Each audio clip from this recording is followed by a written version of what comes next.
안녕하세요. 안과 전문 이성우입니다. 지난번엔 스마일 수술이 어떻게 디자인되는지 또 그 순서에 대해서 알아보았습니다.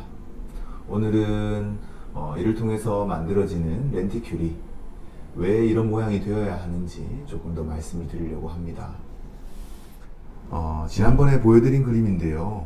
기계와 환자의 시간을 통해서 스마일 수술은 이런 모양으로 레이저가 되겠습니다. 그러면 그림에서 가운데 부분, 2차원적인 부분이 만들어지고 실제적으로는 우리가 수술을 통해서 3차원적인 렌티큘을 제거하게 됩니다. 이런 렌티큘을 따로 빼서 보여드리면 이런 모양이 되겠습니다. 모양의 특징은 근시와 난시를 없애기 위해서는 최종적인 만들어지게 되는 각막이 평평해야 되는데요. 제거하는 렌티큘의 모양은 가운데 부분이 두껍고 주변부로 갈수록 얇아지는 모양이 되어야 합니다. 여기에서는 주변부가 약간 뭉퉁한 모양을 가지게 되죠. 그러면 렌티큘이 왜 이런 모양으로 디자인을 했고 디자인이 되어야 하느냐는 겁니다. 다른 모양은 될 수 없을까 하는 거죠. 이 모양은 어떨까요? 가운데는 비슷하게 두껍지만 주변부로 갈수록 뾰족해지는 모양. 이 모양도 근시와 난시를 충분히 해결할 수 있습니다. 사실 가장 이상적인 모양이긴 합니다.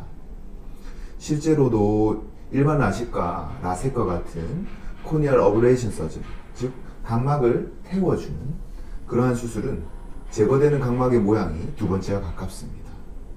하지만 렌티큘 서저리, 즉 각막 실지를 빼내는 수술에서는 이 모양이 큰 단점이 있습니다. 그것은 바로 안정성인데요. 주변부로 갈수록 뾰족해진다라고 하는 것은 주변부로 갈수록 렌티큘의 두께가 점점 얇아지다가 0에 수렴한다는 것을 의미합니다. 즉 두께가 점점 줄어듭니다. 5, 4, 3, 2, 1 그리고 0.1, 0.01 점점점 가다가 0이 되는 거죠. 그런데 렌티큘을 태워서 없애는 게 아니라 박리를 통해서 우리는 그것을 빼내어서 제거하는 거기 때문에 렌티큘이 너무 얇아지게 되면 박리하는 과정에서 찢어지고 박리와 제거가 어렵게 됩니다. 이게 여기에서 보이는 엣지 시크니스로 표현된 부분입니다.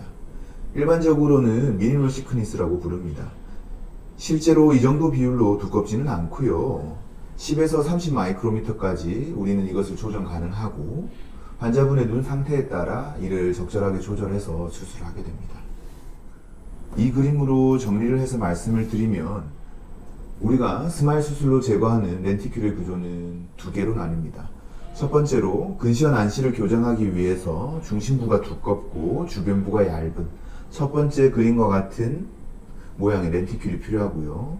우리는 이를 굴절력에 영향을 준다라고 해서 리프렉티브 렌티큘이라고 부릅니다.